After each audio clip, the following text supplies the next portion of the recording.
of my friends, but she's my mom, and, truth be told, I kinda like the nickname after all these years. "What do we have?" I ask as I climb into the truck. "A 13-year-old mare down in Albany. Owner went to bring her in from pasture for the night and noticed she was severely bloated and seemed to be having problems breathing. Too many causes to choose from." I zip up my sweatshirt and pull my hood on. It seems cold for a late August night, or maybe that's just me. I always tend to be a bit chilly. Mom glances at me through weary blue eyes as she punches in the address on the GPS. "That's why I'm bringing you."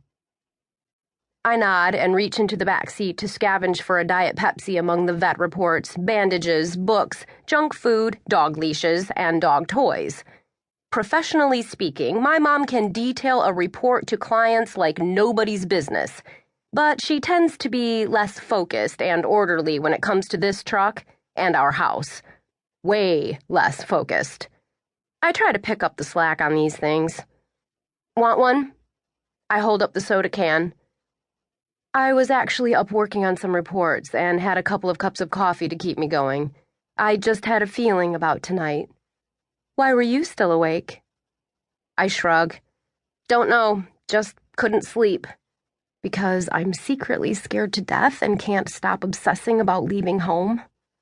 "What's up with this woman just calling us now if her horse is this sick? I mean, wouldn't she have brought her in from the pasture in the early part of the evening?" When I asked her what time she brought her in, she said it was only an hour ago. "And it's 1 o'clock in the morning?" I say, noticing the clock on the dashboard. Something tells me she may have been out on a late night and just forgot about her horse. Oh, she's one of those. Careful, Vivi. We pull up to a small, worn-out house with a ramshackle barn in the back. There are 3 horses in one of the corrals and a decent-sized pasture.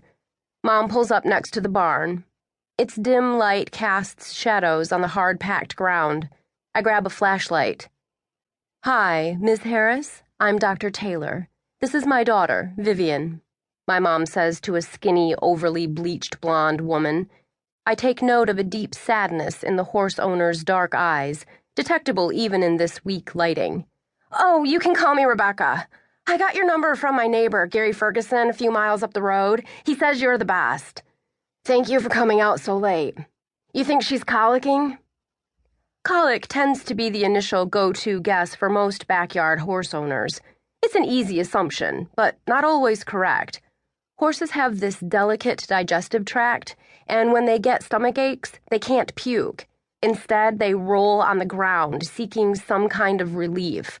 But the scary thing is that when they roll, their intestines can twist, and that can kill them. Colic surgery is expensive, and if the condition isn't caught early enough, the consequences are deadly. "Has she been rolling?" Mom asks. "No, just been down," the woman says, her voice all shaky and her eyes filling with tears. "You gotta help her." Mom touches her on the shoulder. "I'll do whatever I can." The other 3 horses watch us, all of them sensing something bad. I face them for a few seconds and nod. I close my eyes briefly and take in a deep breath. My mother is a healer. We are here to help. One of the horses, a little paint, bobs his head once and then lowers it to the ground. In the shadow of the light, I notice him pawing the ground for several seconds. Then he begins to lick and chew on his mouth, an act of submission. He understands me. He knows what I've told him. I see the mare on the ground, frothing at the mouth. This isn't good. Rabies? Her belly is completely distended, and there's a familiar, rotten, sweet smell in the stall. Diarrhea. My mother kneels near her head and strokes her face. "It's okay, mare." "What's her name?" I ask Rebecca. "Summer." Mom places her stethoscope over the area of Summer's heart. "Vivi, come here. See what you get from this." Mom moves to the mare's rear end to take her temperature. A few seconds later, she says, 104. Could mean an infection, or maybe a virus. Mom sucks in a deep breath and